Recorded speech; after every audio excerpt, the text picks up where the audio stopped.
Game 12 of the World Chess Championship saw Magnus Carlsen and Sergey Karjakin head into the last round with 5.5 points apiece. Winner take all. Last game of the year, Dan. Can't hold anything back now. Hashtag Waterboy reference to start a chess video. And this, my friends, is what happened. Started with e4, and after knight f3, knight c6, bishop b5, we get our, I believe, third, maybe fourth Berlin of the match. There haven't been too many Berlins, but there's been a lot of Ruy Lopez, in case you've been under a rock and not paying attention. And now, rather than taking the 4d3 approach, which was played by Magnus in the game that he eventually went on to win, though it wasn't necessarily the cleanest victory in Game 10, as we know, Sergey Karjakin really missed his big chances on the f-file, particularly the f2 square. You can back up and check out the Game 10 video. But rather, Magnus decided he would go back to the main line of the Berlin and play castles, which allows knight takes e4. And now, of course, the Berlin endgame, the famous Berlin endgame is reached with d4, knight d6. And after the pieces and then the queens are traded, we get a position that's unbalanced because black has the two bishops and a very open development, but has the doubled pawns and an awkward king, and white has the 4-on-3. This isn't a Berlin endgame video, but that's the main line of the Berlin. Whenever anyone ever says the Berlin endgame, that's what they're talking about. Now you know. You're welcome. But rather, Magnus decided to repeat what he played in Game 3, which is Rook e1. Now, it's not to say that Rook e1 is a bad move, but it doesn't offer the most dynamic fighting chances because the play is even more straightforward than, if you would believe it, an opening that takes the queens off the board before move 10. Obviously, the Berlin endgame is an endgame. As we said, the queens come off the board, but at least in these positions, you have the imbalance that what both sides want is completely different, right? White wants to simplify and use a very healthy pawn majority to just flex his muscles on the king side and just win. Black wants the bishops to stay alive and stay healthy and create a dynamic, very tactical endgame if he could. So the Rook e1 line doesn't go for these types of variations. It instead trades things on the e-file. Of course, you can't take on b5 because you lose immediately to a very obvious discovered check. Pay attention. But after knight takes, bishop e7, the pieces are going to be traded on e5, and then castles, d4, bishop f6. We saw this position in Game 3 when Magnus Carlsen played the very interesting rook to e2. For those of you who don't remember, again, I recommend you back up in this series and check out the analysis to rook e2, where we describe some of the small, very subtle things that white is trying to create with this move. And even though Magnus did not go on to win that game, he was close, and it was complicated, but certainly he got more out of the position in a very Magnus style affair, very grinded out, where he was playing for two results kind of position. But today he wasn't even interested in that subtlety. He played the move rook to e1, and if you can't tell from my tone, we're headed toward a game where you are going to be very disappointed. How disappointed are you going to be in today's effort of Game 12? I couldn't even keep you in suspense for more than 5 minutes. You know why? Because this is how we all feel right now, right here. Take a look at this beautiful face. That's how we feel after Game 12. Because these players agreed to a draw pretty much before the game started. What we learned is that Magnus Carlsen really didn't show up with much in his pocket in this game, with a match strategy apparently to take the match to a rapid playoff, which will take place on Wednesday, November 30th. This position is not only has it been played a million times before, but it's exactly the kind of game you play for when it's not even really a play for two results position. It's like play for half of a result. And that's what happens here. So after the move, knight to e8 is played, c3, d5. This is a position that is just super, super well known in terms of the Berlin. Bishop to d3, and after g6, this position was actually played by Magnus against Vladimir Kramnik in a game that he didn't win. It also went on to be a draw, but at least in that game he had the chance to win and really had some potential pressure that's based on a small move order thing, which will be the one thing you're going to learn from this video. But other than that, what you have here, okay, there are some instructive things. I don't want to disappoint you and have you go away thinking, wow, well, that was lame. Danny's in a bad mood. I am kind of in a bad mood. You know why? Because I was expecting more. I wanted more of a fight. I wanted Magnus to use his opportunity to at least put pressure on the situation, not because I'm rooting for Magnus, but because I'm rooting for a decisive result and a result that keeps people there for more than 35 minutes. And we didn't get that today. So I'm recording this video earlier than usual because of that. And so if you're watching it later, like most people opening up on the eastern side of the planet, you will be disappointed. But I don't want you to miss out on the shared spiritual, mental, emotional, psychological disappointment that we all have about this game. I want you to feel the pain that we all feel. So you're welcome for that. And the thing is, okay, but let's learn something regardless of that. These positions offer the potential for someone to go drastically wrong, even though they are just 100% symmetrical. There's literally not a dynamic difference on the board. Not one side has the bishop pair versus the two knights, so one side wants it open versus closed. Not one side has a double pawn but open lines to show for it. The only difference in the entire game is that white has quick access to the e-file while black doesn't. And that is important because whenever open files in many cases are like commodities, I've said this before, supply and demand. The less there are, the more valuable they are. Do not underestimate the control of critical squares and critical open files, especially when the board is very symmetrical.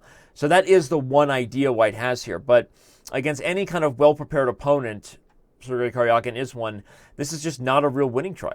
And that's the honest truth. So here Carlsen plays knight a3, which, okay, it's not knight to d2 as he played against Kramnik in Doha, as I mentioned, but because the knight took a maneuver to the king side and eventually we saw the e-file open up, it's really not that big of a deal, not that big of a difference.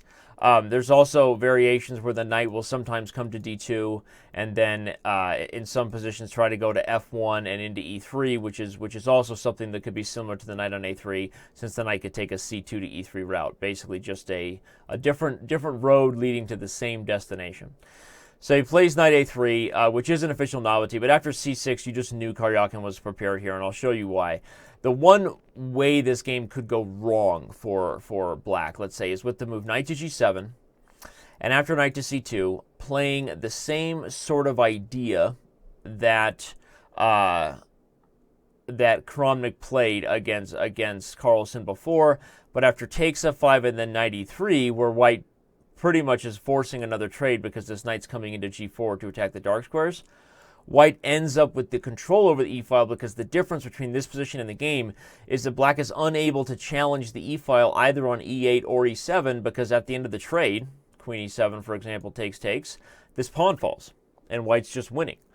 And so because of that potential pawn falling, black has to be a little careful. The combination of the only pressure that exists in the position, again, there's no long-term differences here, only temporary piece placement, activity differences. Because of the threat here and because of the e-file, that is something black has to be a little careful of. So because in that game black played c6, due to the fact that he couldn't trade and lose the c7 pawn, white finally did get control of the e-file. And this did prove to be something that even though white didn't win the game, white went on to be able to push for a long time.